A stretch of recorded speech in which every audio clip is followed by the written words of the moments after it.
Primero que nada quiero preguntarles cómo están esta mañana. Bendecidas, gloria a Dios. Qué bueno. Sí, se notó con todos los testimonios que dieron, ¿verdad? Se ve la disposición, se ve la mano de Dios obrando en cada uno de ustedes.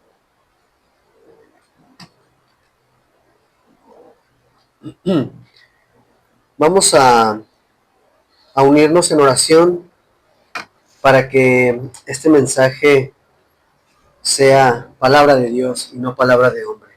Vamos a orar. Padre bendito y Señor nuestro, muchas gracias, Señor, por una mañana más. Gracias por tu fidelidad. Gracias porque eres bueno. Gracias porque tu Hijo Jesucristo basta.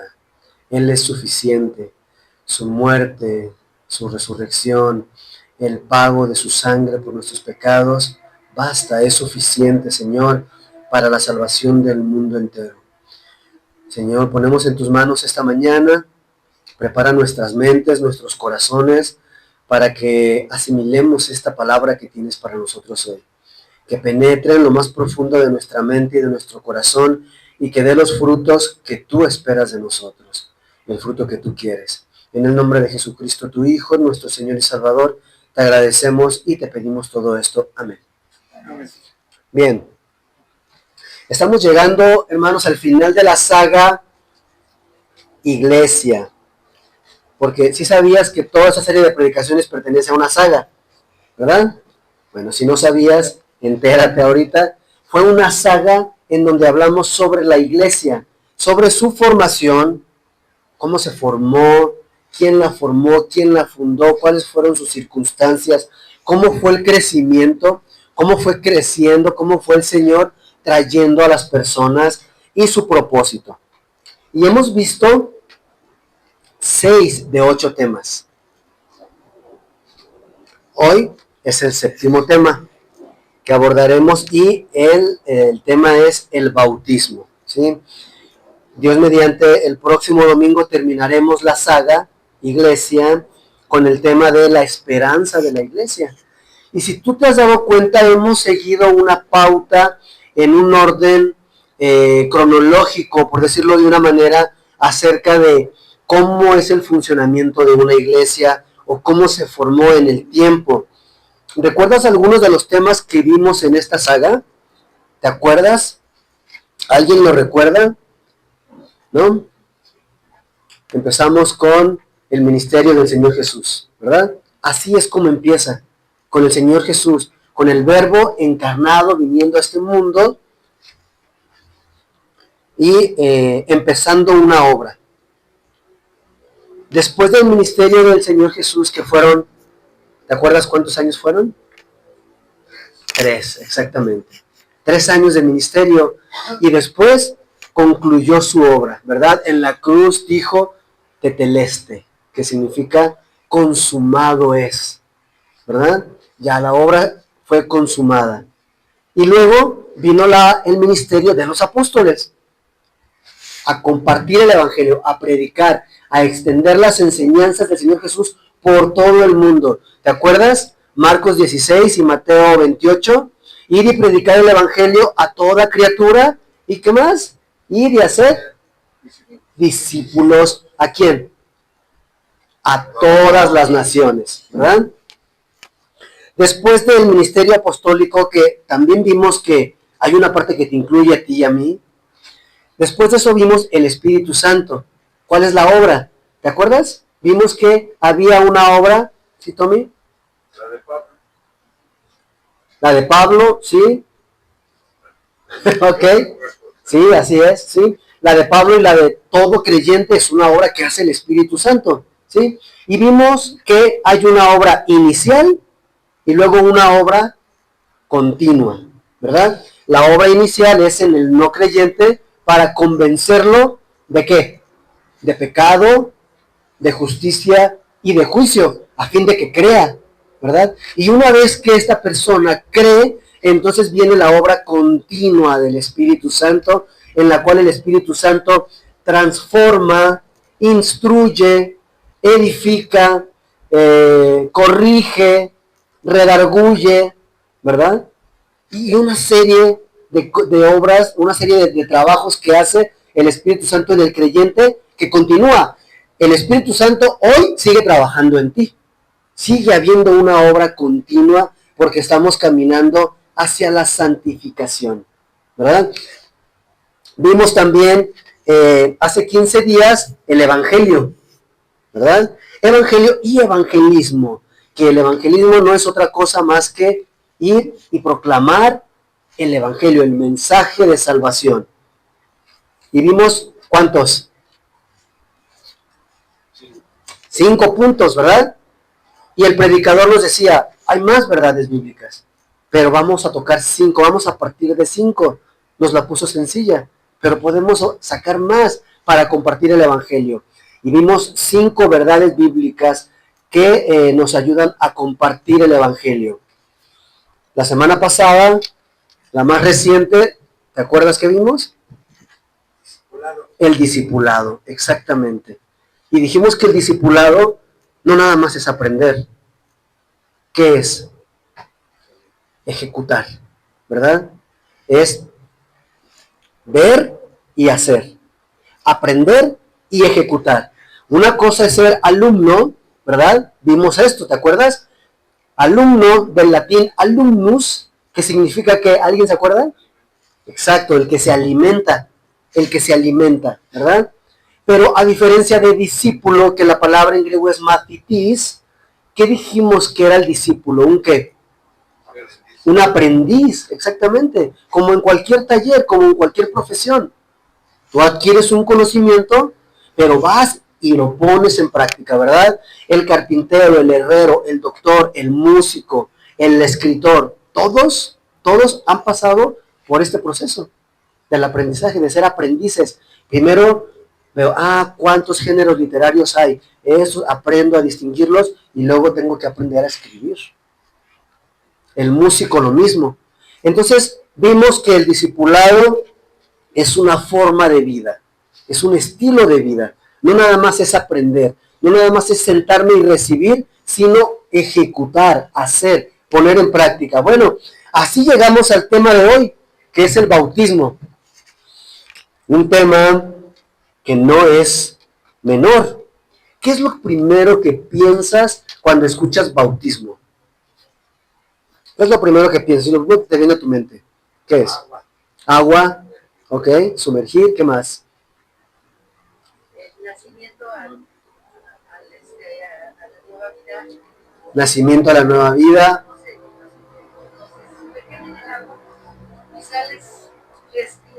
Ok, correcto, es verdad. El bautismo es todo eso, ¿verdad? Y generalmente lo vemos desde la perspectiva de una ordenanza, ¿sí? ¿Alguien pensó en ordenanza? ¿Alguien escuchó bautismo y dijo, el bautismo es una ordenanza? ¿No? ¿Sí? Ok. Una de las dos, ¿verdad? Y sí, el bautismo es una ordenanza. Y todo lo que ustedes comentaron es correcto, ¿verdad? Pensamos en bautismo y pensamos en agua, en inmersión, ¿no? En un nuevo nacimiento. Y el bautismo, como ordenanza, es un mandamiento que el Señor Jesucristo nos dio. Pero primero vamos a ver en dónde lo dice, para ver si es cierto, porque acuérdate, yo no vine aquí a decirte mi punto de vista, a darte una conferencia de lo que yo creo, de las conclusiones a las que yo he llegado, no. Lo que queremos es que Dios nos hable, que sea Dios hablando a nuestro corazón. Así que vamos a la Biblia en el libro de Mateo, capítulo 28, versículo 19. Mateo 28, 19.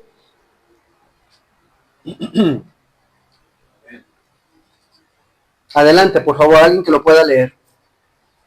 Por tanto, id y hacer discípulos a todas las naciones, bautizándolos en el nombre del Padre, del Hijo y del Espíritu Santo. Gracias, Héctor.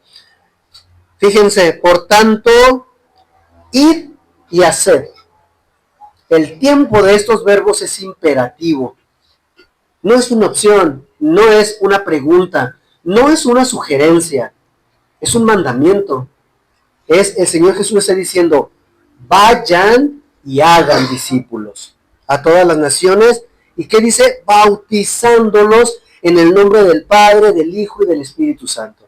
¿Sí? Entonces, ya lo vimos en ocasiones anteriores, que primero compartimos el Evangelio para que la persona crea y pueda comprender lo que le vas a enseñar, ¿verdad? Porque el hombre natural no puede percibir las cosas que son del Espíritu de Dios, ¿verdad? Porque para él son ¿qué? Locura, porque se han de discernir espiritualmente. Entonces, primero que nada, compartimos el Evangelio. La persona recibe a Cristo, es sellado por el Espíritu Santo, entonces podemos hacerlo un discípulo. Y entonces, dentro de ese discipulado, él entiende lo que es el bautismo.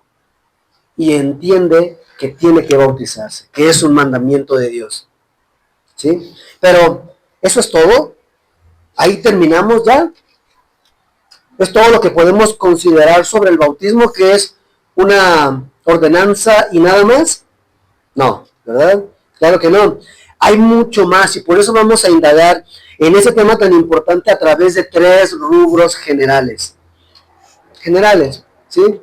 Podemos abordarlo desde muchas perspectivas y podemos hablar aquí, quedarnos 2-3 horas hablando sobre todas las referencias del bautismo que hace la palabra de Dios.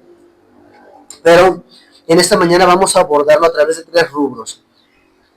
Prefiguras del bautismo en el Antiguo Testamento. Prefiguras del bautismo en el Antiguo Testamento.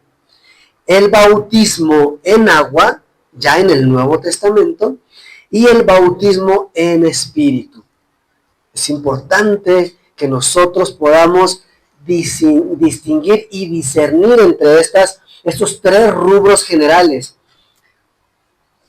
Entonces, repito, prefiguras del bautismo en el Antiguo Testamento, ¿sí? Y luego en el Nuevo Testamento, el bautismo en agua y el bautismo en el Espíritu. Ahora, como un pequeño paréntesis, cabe mencionar la importancia de saber diferenciar cuáles son las 2 formas más comunes de expresar esta ordenanza dependiendo de lo que queremos decir, ¿sí? Es decir, bautismo es un sustantivo que proviene del verbo bautizar, ¿sí? Entonces, bautismo es un sustantivo y bautizar es un verbo, mientras que bautizo es el verbo bautizar conjugado en la primera persona del singular. Yo bautizo, ¿sí? Entonces, paréntesis. Quiero aclarar esto porque solemos confundir nuestro léxico y en lugar de decir bautismo, decir bautizo. Es una manera muy común de hacerlo, pero estamos confundiendo. Bautismo es el sustantivo, ¿sí? Y bautizo es yo bautizo, es el verbo bautizar. Bueno, dicho esto y aclarado el punto, vayamos a nuestro primer elemento a estudiar. Prefiguras del bautismo en el Antiguo Testamento. Y quiero que presten mucho cuidado. ¿Qué es una prefigura? ¿Qué es una prefigura en el Antiguo Testamento? Prefigura es una imagen previa de algo que vendrá después, ¿sí? Es una imagen, su nombre lo dice, prefigura. Es una figura previa de algo que va a venir. Eso quiere decir que en el Antiguo Testamento tenemos figuras del bautismo, pero que no eran bautismo. El bautismo iba a venir después, pero podemos asociarlo. Tiene una conexión, tiene en un sentido espiritual, tiene ¿perdón? Sí, tiene una especie de igualdad, se conectan, hay una línea ahí que conecta. Entonces, en el Antiguo Testamento resulta que no existía el bautismo, no como en el Nuevo Testamento, ¿verdad? No había personas que iban por ahí y los profetas no iban bautizando a las personas, pero tenemos prefiguras en el Antiguo Testamento, sombras que apuntan hacia el bautismo. Algunas tenemos que tener mucho cuidado siempre cuando hacemos este tipo de ejercicios para evaluar qué prefiguras son válidas y qué prefiguras no son válidas, ¿verdad? Porque cuando no tenemos cuidado, no oramos y no empatamos bien lo que dicen los textos, la línea melódica que lleva toda la palabra de Dios, podemos cometer errores como suelen cometer algunas personas al decir, por poner un ejemplo, que el Señor Jesucristo es el arcángel Miguel, ¿no? Que no es Dios, sino que es un arcángel, porque hay prefiguras del Señor Jesucristo en el Antiguo Testamento. Sí las hay, pero hay que saber extraerlas con la oración, ¿sí? Tuvimos hace tiempo un estudio acerca de la exégesis.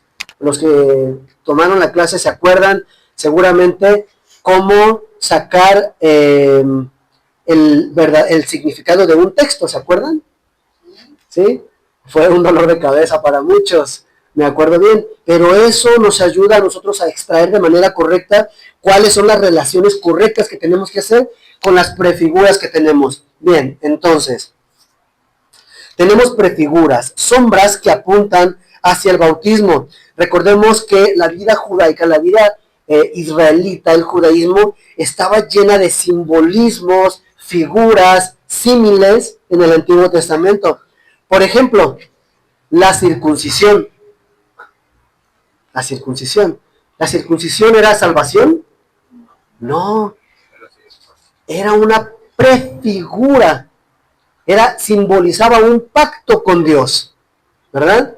Pero en Romanos nosotros podemos ver que la circuncisión en ninguna manera te puede salvar, pero era una prefigura del pacto de Dios con el hombre. Tenemos más figuras. Veamos ahí en Génesis 17:11 lo que nos dice acerca de la circuncisión.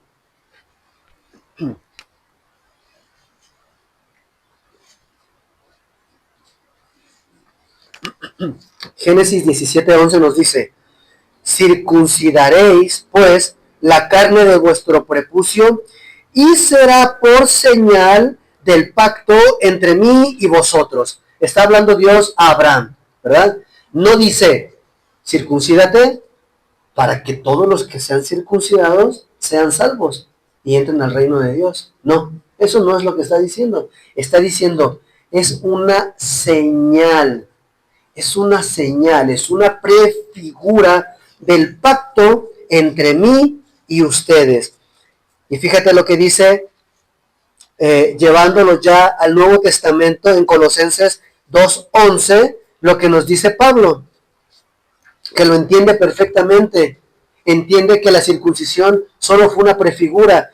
En él también fuisteis circuncidados con circuncisión no hecha a mano, al echar de vosotros el cuerpo pecaminoso carnal en la circuncisión de Cristo. ¿Cuál era la circuncisión importante? La del corazón, exactamente.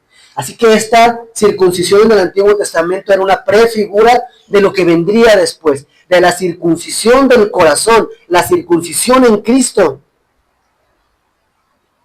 ¿Qué otra prefigura tenemos en el Antiguo Testamento? Los sacrificios de los animales que se hacían en el templo para cubrir los pecados de los que servían ahí, ¿verdad?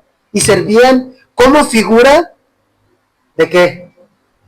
Del futuro sacrificio del Cordero de Dios que sí quita el pecado del mundo, ¿verdad? Entonces, los sacrificios eran una prefigura, ¿sí? Sí, Tommy. La sangre, el fuego y el agua. Correcto. Así es, ¿sí? Prefiguras. Son prefiguras, todas son prefiguras. Gracias, Tommy. Así es, entonces, en Hebreos 9 y 10, fíjate lo que dice ahí. Si alguien puede ayudarme a leerlo, por favor. Hebreos 9 y 10.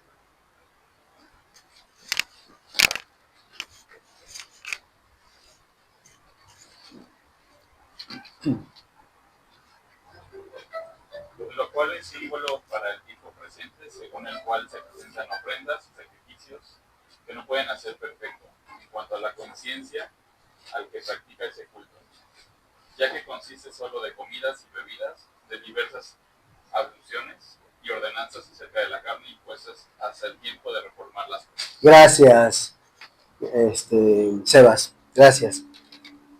Lo cual es símbolo, era un símbolo, representaba algo, tenía que hacerse, así lo mandó Dios, pero era un símbolo, ¿para qué? Para el tiempo presente, según el cual se presentan ofrendas y sacrificios que no pueden hacer perfecto. Esos sacrificios que se hacían no podían perdonar pecados ni podían hacer perfecto a nadie, solamente cubrían, ¿verdad? Pero no podían perdonar pecados. Por eso había que hacer todos los días sacrificios, derramamiento de sangre, lavamientos, ¿verdad? Hasta el tiempo de reformar las cosas. ¿Cuándo fueron reformadas las cosas? ¿Con Martín Lutero? ¿Con Juan Calvino? ¿Sí, es la reforma de la que está hablando? No, ¿verdad? Claro que no. Está hablando de Cristo que viene a reformar todas las cosas, que es el cumplimiento de todas esas prefiguras que había en el Antiguo Testamento. ¿De acuerdo? Entonces, una de las prefiguras más significativas del bautismo en el Antiguo Testamento son los lavamientos, ¿verdad? Ya nos comentaba Tomás, el agua, ¿verdad? Mencionamos la sangre, el agua, los lavamientos del pueblo y de los sacerdotes que simbolizaban limpieza y pureza para presentarse delante de Dios. Simbolizaban, pero el agua no podía limpiar espiritualmente a nadie. No podía limpiar espiritualmente a nadie. Lo mismo que el bautismo en agua, pero lo vamos a ver más adelante, ¿verdad? Pero los lavamientos eran una señal, un símbolo, una prefigura que simbolizaban la limpieza, la pureza. Éxodo 19, 10 y 11 nos dice algo al respecto. ¿Quién me ayuda a leer, por favor? Éxodo 19, 10 y 11.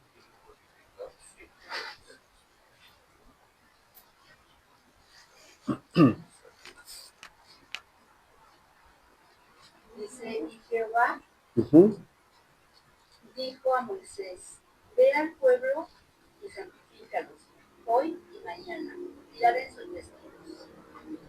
Y estén preparados para el día tercero, porque el tercer día Jehová descenderá a ojos de todo el pueblo sobre el monte Sinaí. ¿Ya viste? Gracias, Isa. Dice Dios, ve al pueblo y santifícalo hoy y mañana. ¿Será importante para Dios la limpieza y la purificación? Muchísimo, ¿verdad? No le dijo a Moisés, a ver, que se den un baño y ahorita vénganse. No, no dice, hoy y mañana también, porque al tercer día yo me voy a presentar delante de ustedes. Esto hacía perfectos a los israelitas, ya eran limpios, ya pues así directamente ya, no, es un símil, es una prefigura. Dios está queriendo enseñarnos algo, está diciendo, oigan, la limpieza es importante, la pureza es importante para mí y el agua limpia la parte externa, ¿verdad? También el Señor Jesucristo utilizó el agua como símil y lo hizo haciendo alusión a la palabra, ¿verdad? Con sus discípulos, ¿se acuerdan? Cuando vimos el estudio de Juan y le va y les quiere lavar los pies y les dice Pedro, pero ¿cómo? No, entonces no me laves los pies, sino lávame todo. ¿Y qué le dice el Señor Jesucristo? Los que están lavados ya no necesitan ser lavados, porque fueron lavados por la palabra de Dios. Es el agua que limpia, ¿sí? Entonces vemos esta serie de prefiguras. No hay bautismo en el Antiguo Testamento, pero tenemos un montón de prefiguras que nos van llevando porque el bautismo simboliza justamente esto. Simboliza compromiso, simboliza pureza, simboliza estar bien delante de Dios. Y lo vamos a ir viendo más adelante. También Éxodo 29:4 nos dice algo al respecto. Éxodo 29:4 nos dice: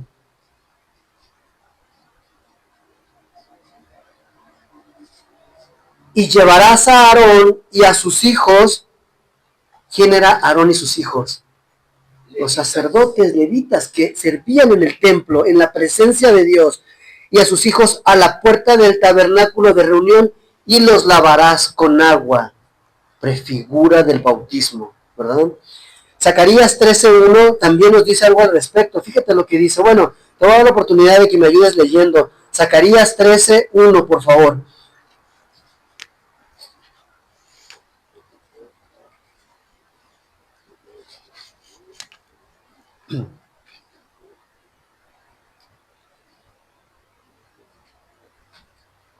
Dice, en aquel tiempo habrá un manantial abierto para la casa de David y para los habitantes de Jerusalén, para la purificación del pecado y de la inmundicia. Gracias, Conchita. En aquel tiempo habrá un manantial abierto para la casa de David y para los habitantes de Jerusalén, para la purificación del pecado y la inmundicia. ¿Ya viste? Sombras, figuras de algo que va a pasar en el futuro. No es lo que está sucediendo, no es lo que hace en ese momento, sino está apuntando, está diciendo: yo soy sombra de eso que va a venir. Quiero que vayas aprendiendo eso, dice Dios. ¿Sí? Por último, y esta parte es bellísima, la dice el rey David en el Salmo 51, versículo 2 y versículo 7 también. ¿Qué es lo que dice? El versículo 2 dice: lávame más y más de mi maldad y límpiame de mi pecado.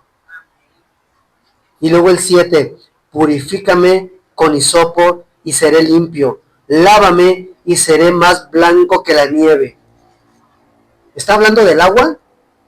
No está hablando del agua, ¿no? Pero hace el símil. Es una prefigura, está apuntando hacia esa parte espiritual.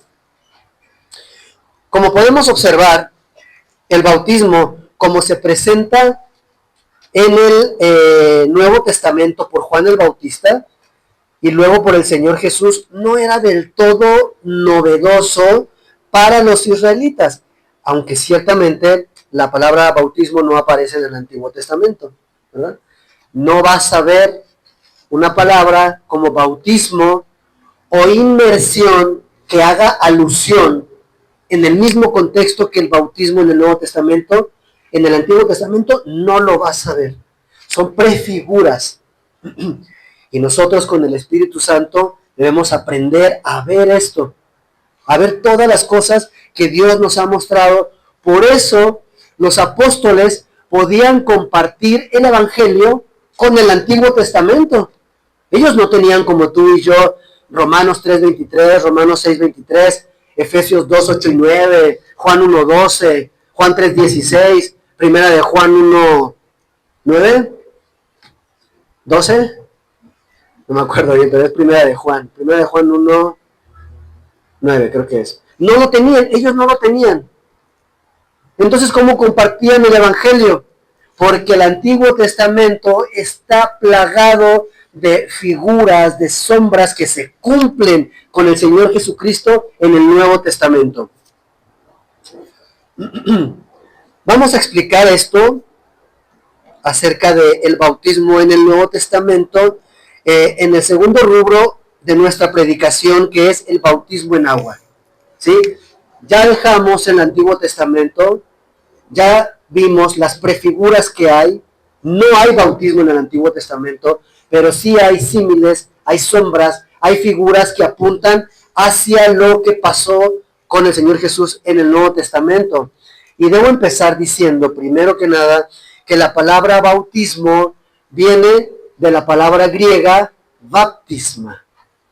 Baptisma, que a su vez deriva del verbo griego baptizo,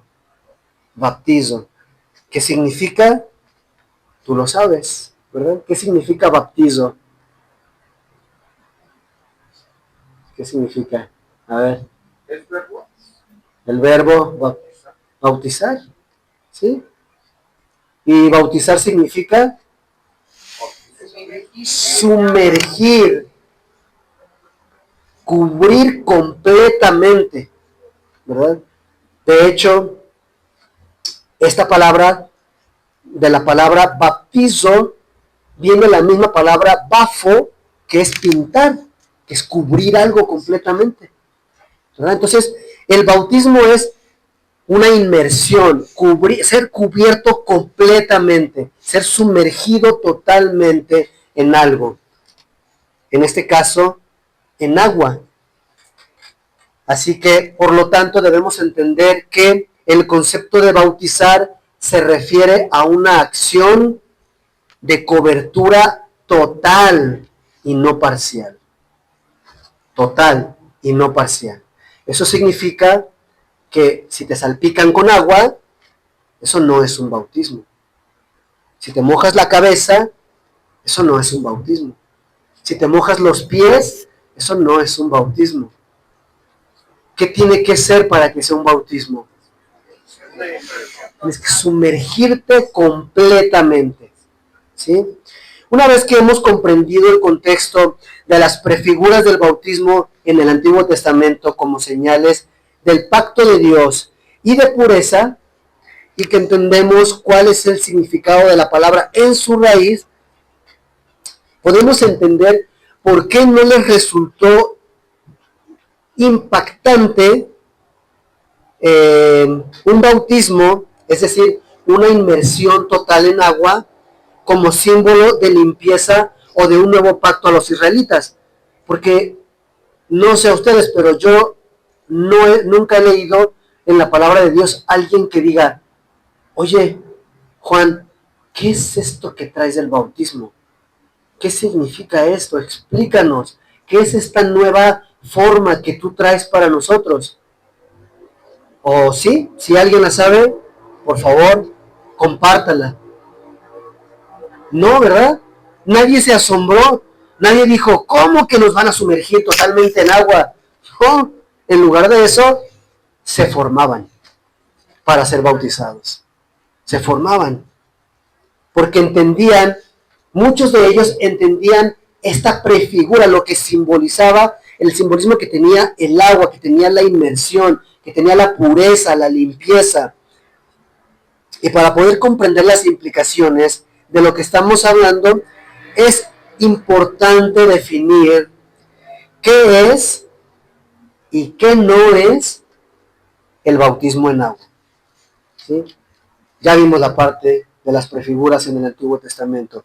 Ya vimos que para los judíos no era algo completamente nuevo, ¿sí? Pero ahora, en nuestro contexto, en tu contexto y el mío, después de que han pasado más o menos 2000 años, ¿qué sí es y qué no es el bautismo en agua? Porque puede haber confusión, podemos estar entendiendo cosas diferentes.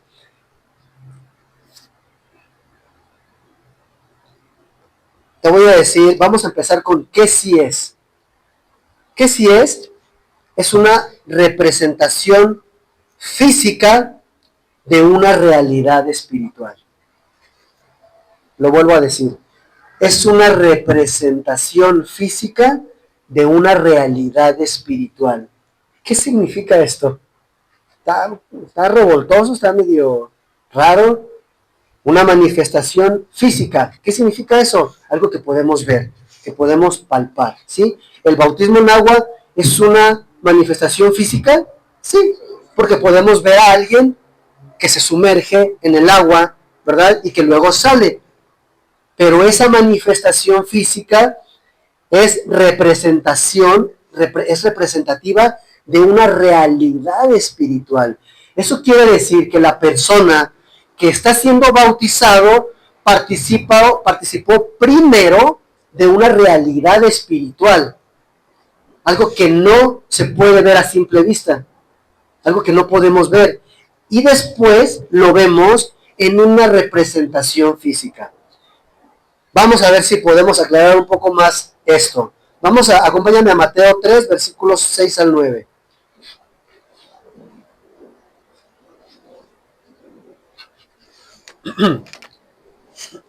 Fíjate lo que dice. Y eran bautizados por él en el Jordán. ¿Por él quién? Por Juan el Bautista, ¿sí? Confesando sus pecados. Al ver él que muchos de los fariseos y de los saduceos venían a su bautismo, les decía: generación de víboras, ¿quién os enseñó a huir de la ira venidera?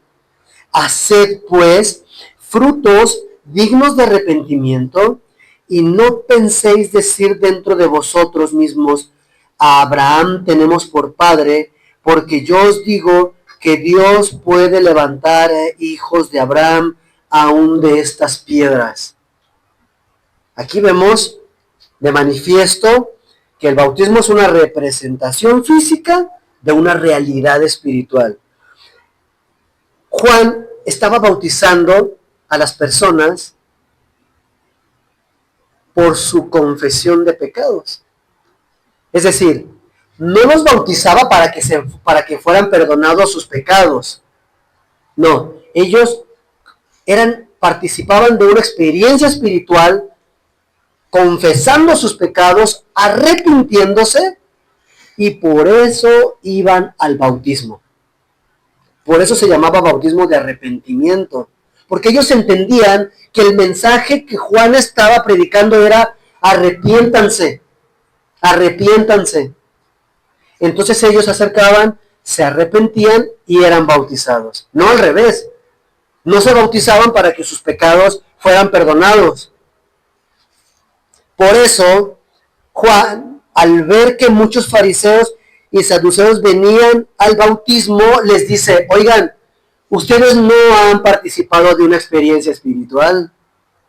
No hay arrepentimiento en ustedes. ¿Qué vienen a hacer al bautismo?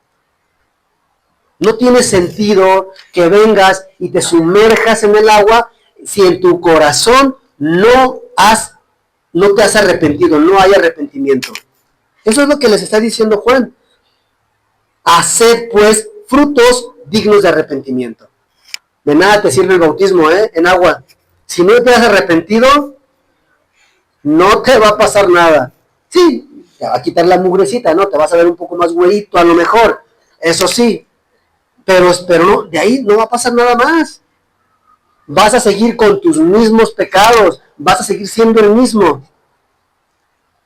Marcos 1:14. Veamos qué nos dice Marcos 1:14 a este respecto. Bautizaba Juan en el desierto y predicaba el bautismo de arrepentimiento para perdón de pecados. ¿Ya viste? Bautizaba Juan, pero ¿qué hacía? Predicaba el bautismo de arrepentimiento para perdón de pecados. Él predicaba que se arrepintieran y que luego vinieran a bautizarse, ¿verdad? Entonces, ¿qué si es el bautismo en agua? ¿Qué si es? Es una representación física de una realidad espiritual. Primero es la realidad espiritual, que vamos a entrar a ese tema. Primero es mi realidad espiritual. Primero yo me arrepentí. Primero reconocí mi pecado y pedí perdón a Dios. Y entonces recibo un bautismo en agua, porque de otra manera no tiene sentido. Ya vimos que el agua no puede limpiar nada más que lo físico. ¿Qué otra cosa sí es? Es una manifestación visual en la cual el creyente, todo creyente, se identifica espiritualmente con la muerte y resurrección del Señor Jesús para testimonio a los creyentes y para cumplir la ordenanza. Es una manifestación visual de todo creyente que se identifica espiritualmente con la muerte y resurrección del Señor Jesucristo para testimonio. En pocas palabras, ¿qué es? La persona que se bautiza está diciendo: yo soy creyente, yo me arrepentí, Yo creo en el Señor Jesucristo y por eso me voy a bautizar en agua para cumplir con esta ordenanza, ¿verdad? Hay un orden, el orden es importante. Fíjate lo que dice Hechos 8:36. Alguien que me ayude a leerlo, por favor.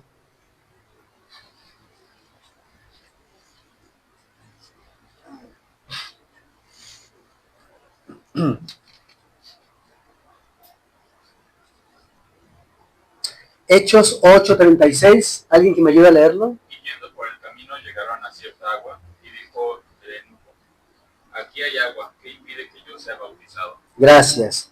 ¿Sabes cuál es el contexto de esto? El eunuco venía leyendo Isaías, ahí donde está hablando del Señor Jesús, y el Espíritu lleva a Felipe para que le explique, para que le comparta el Evangelio, para que el eunuco diga, oye, ¿de quién es de quien está hablando este libro? Y le explica, y continúa con otras escrituras, y le comparte y cree. Y una vez que cree, una vez que forma parte de esta realidad espiritual el eunuco, dice el eunuco, bueno, aquí hay agua, ¿qué impide que yo me bautice? Quiere ser partícipe de una experiencia física, la cual representa una realidad espiritual. Primero creyó y después fue bautizado en agua. Romanos 6:3 también nos da una pauta a esto. Fíjate lo que dice Romanos 6:3. ¿O no sabéis que todos los que hemos sido bautizados en Cristo Jesús hemos sido bautizados en su muerte? Allí está la representación del bautismo, ¿verdad? Allí nos identificamos. ¿No sabes que los que hemos sido bautizados en Cristo hemos sido bautizados en su muerte? En agua, como representación física, y en espíritu, habiendo creído en su muerte y en su resurrección, en su obra salvadora. Para terminar con este punto acerca de lo que sí es el agua, el bautismo en agua, y lo que no es el bautismo en agua, te comparto Juan 1, 32 y 33, te los voy a leer para agilizar un poco. También dio Juan testimonio diciendo, vi al Espíritu que descendía del cielo como paloma, y permaneció sobre él. Y yo no le conocía, pero el que me envió a bautizar con agua, aquel me dijo, sobre quien veas descender el Espíritu y que permanece sobre él, ese es el que bautiza en el Espíritu Santo. El Señor Jesús cumpliendo todo, ¿verdad? La manifestación física del bautismo, la manifestación espiritual, porque desciende sobre él, en ese momento es revelado y lo hace para testimonio, para que vean, él es. Los que estaban allí presentes, muchos escucharon la voz y dijeron, este es mi hijo en quien me complazco. Ahora, ¿qué no es el bautismo en agua? ¿Qué no es? Ya tú habrás llegado a algunas conclusiones en este punto. No es un medio de salvación ni de santificación. Así es como entramos a la tercera y última parte de esta predicación, ¿sí? El bautismo en agua no es un medio de salvación ni de santificación. El bautismo en espíritu. Hechos 1:5 nos dice, porque Juan ciertamente bautizó con agua, mas vosotros seréis bautizados con el Espíritu Santo dentro de no muchos días. Hay una diferencia, ¿verdad? Aquí dice que son dos cosas diferentes. Entonces, el bautismo en agua no es el bautismo en el Espíritu Santo. No es. Son cosas diferentes. Porque Juan bautizaba con agua, ¿verdad? Invitaba al arrepentimiento y bautizaba con agua. Mas vosotros seréis bautizados con el Espíritu Santo dentro de no muchos días. Los creyentes van a ser bautizados con el Espíritu Santo. También Hechos 18:25 nos da luz al respecto. Y dice, este había sido instruido, Hechos 18:25, este había sido instruido en el camino del Señor, y siendo de espíritu fervoroso, hablaba y enseñaba diligentemente lo concerniente al Señor, aunque solamente conocía el bautismo de Juan. ¿Ya viste? Todavía no descendía el Espíritu Santo. Todavía no llegaba.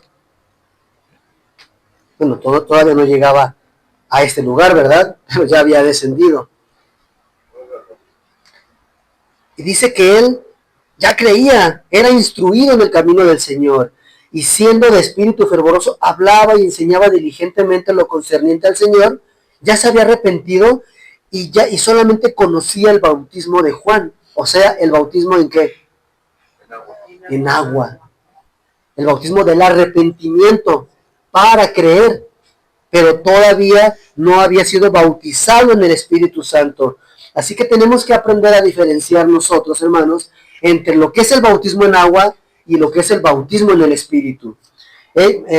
Hechos 19, 3 al 6.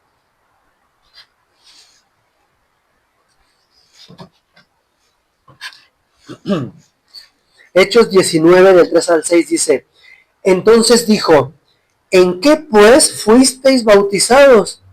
Ellos dijeron, esta pregunta nos da luz porque nos está diciendo, hay dos bautismos.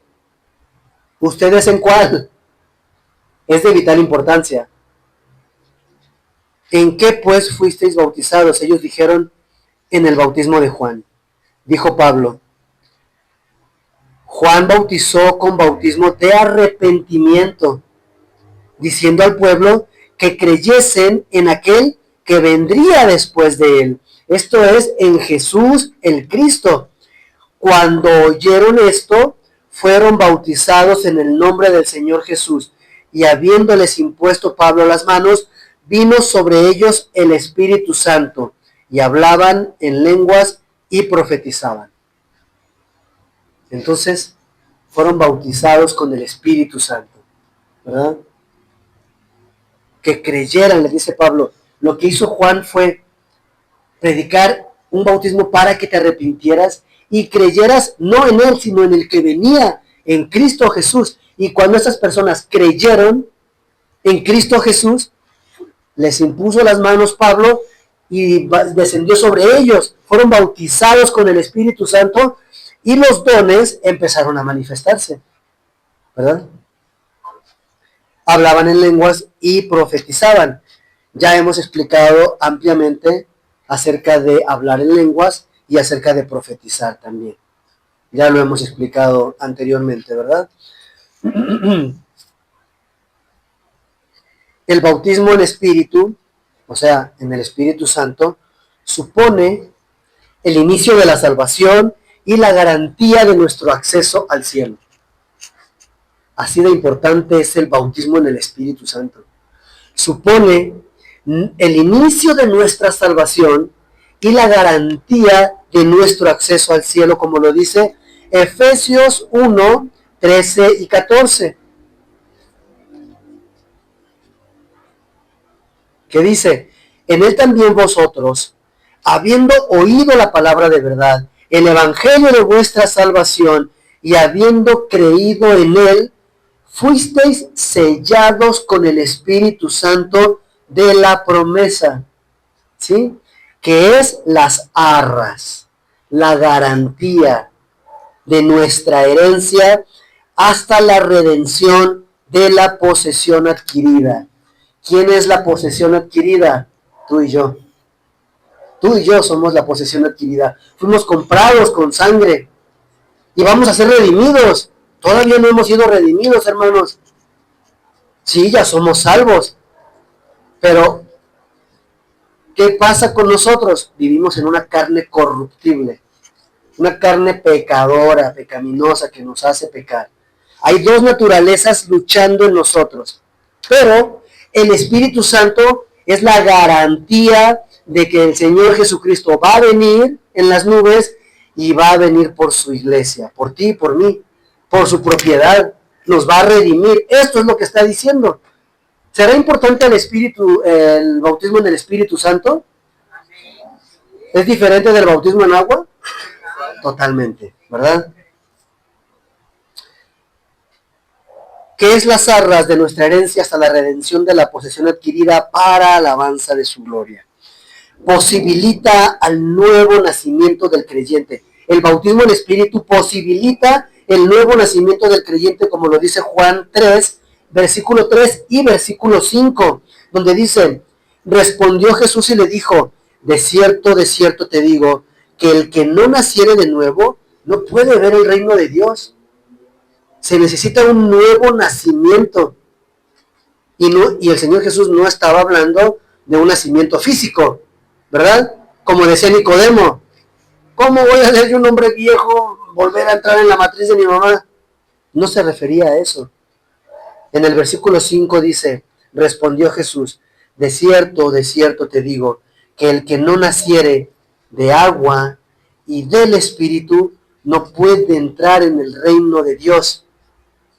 Nacer del agua y del Espíritu. Aquí podemos hacer alusión a la palabra de Dios, ¿sí? Como el agua viva, que hace mucha referencia a la Escritura. También podemos hacer referencia al bautismo de Juan, que es bautismo de arrepentimiento. Un bautismo en el cual nos arrepentimos, pero también es porque escuchamos la palabra, porque Juan dijo, arrepiéntanse y crean en ese, del cual yo no soy digno de, encorvado, desatar la correa de sus zapatos. ¿Verdad? El que no nace del agua y del Espíritu. ¿Ya naciste del agua y del Espíritu? ¿Tú? Gloria a Dios. Si no es así, hoy puedes hacerlo. Hoy es el día. No dejes pasar un día más. Adelante, Héctor. Yo creo que también, más que simbolizar, queda perfecto que es una declaración de fe que aceptamos a Cristo como nuestro Dios y Salvador. Correcto. Así es. Así es. Es una declaración perpetua. Adelante, Tom. No sé si usted mal, pastor, pero el Espíritu enseña, corrige y redarguye, ¿verdad? Correcto. Si estamos bautizados en el Espíritu Santo, podemos entender mejor la Biblia. Totalmente. Aprendemos. Totalmente. Porque dice que clama ante Dios con gemidos indecibles. Así es. Intercede por nosotros. Es correcto. Así es. Gracias, Tom. Gracias, Héctor. Todo esto lo hace el Espíritu Santo. Es importantísimo.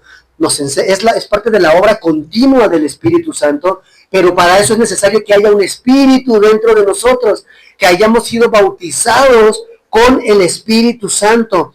Nos garantiza una nueva naturaleza, como lo dice 2 Corintios 5:17, de modo que si alguno está escrito, nueva criatura es.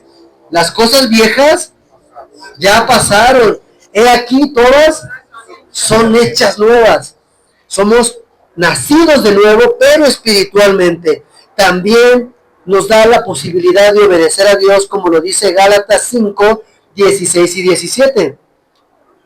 Digo pues, Gálatas 5:16 y 17, digo pues, andad en el Espíritu y no satisfagáis los deseos de la carne, porque el deseo de la carne es contra el Espíritu, y el del Espíritu es contra la carne, y estos se oponen entre sí para que no hagáis lo que quisierais. Si no tienes Espíritu Santo morando en ti, ¿sabes qué pasa cuando vienen los deseos de la carne? Te vencen, no puedes decirles que no. Te dejas ir como hilo de media. No pones resistencia. Ni quieres, ni puedes, ni te interesa. Pero cuando hay un Espíritu Santo en nosotros, entonces podemos obedecer, podemos ofrecer resistencia, podemos decir, no, de aquí no vas a pasar. No, te acercas, yo me voy, huyo, corro, me voy de la tentación, ¿verdad? Y estos dos se oponen entre sí para que no hagáis lo que quisierais. El nacimiento, el bautismo en el Espíritu Santo asegura el nacimiento de la iglesia y la unidad eterna y sobrenatural de todos los creyentes, las piedras vivas que conforman la iglesia universal. Esto lo hace el Espíritu Santo. Si todos los que estamos aquí no hemos nacido de nuevo, esto no es una iglesia, hermanos. Esto no, o al menos no es una iglesia de Cristo. Aunque cantemos bonito, aunque trabajemos, aunque nos esforcemos. Porque lo que posibilita esto es el Espíritu Santo.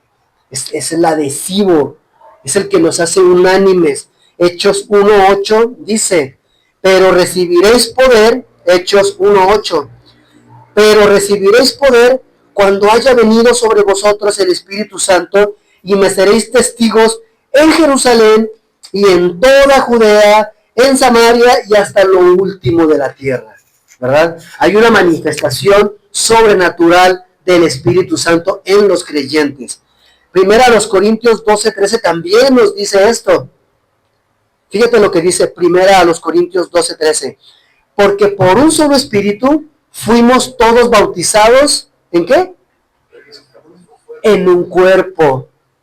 Eso quiere decir que tú y yo somos un cuerpo. En el cristianismo no hay llaneros solitarios. No existen. Todos pertenecemos a un cuerpo, ¿verdad? Sean judíos o griegos, sean esclavos o libres, y a todos se nos dio a beber de un mismo espíritu. El espíritu que opera en ti, en ti, en ti, en ti, si es que eres hijo de Dios, opera en mí. Es el mismo. Somos parte de un cuerpo, ¿verdad? Así como la sangre que fluye de mi cabeza a mi brazo, y te sacamos sangre de la mano y le hicimos estudios y es un tipo de sangre diferente al de tu pie. Pues no. Si me sacan sangre de aquí o de acá o de donde sea, es el mismo tipo de sangre. Si somos hijos de Dios, pertenecemos al cuerpo de Cristo y pertenecemos a una sola iglesia, que es la Iglesia Universal de Cristo. Para terminar, porque ya no saben cómo decirle que ya se me acabó el tiempo y todo. Hechos 9:31. ¿Qué nos dice Hechos 9:31?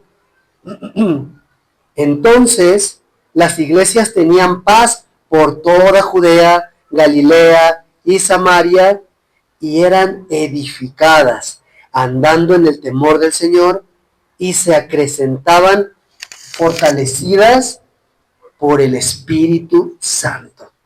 ¿Ya ves lo que hace el Espíritu Santo?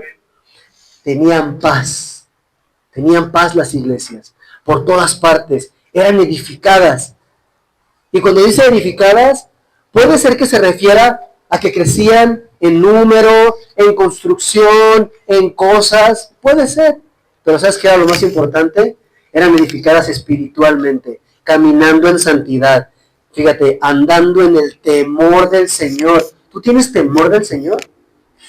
Cuando viene una tentación, ¿tienes temor del Señor para pecar? Y dices, oh, hombre, no, yo no quiero vérmelas con el Señor, que es santo, santo, santo. Yo mejor huyo de esta tentación.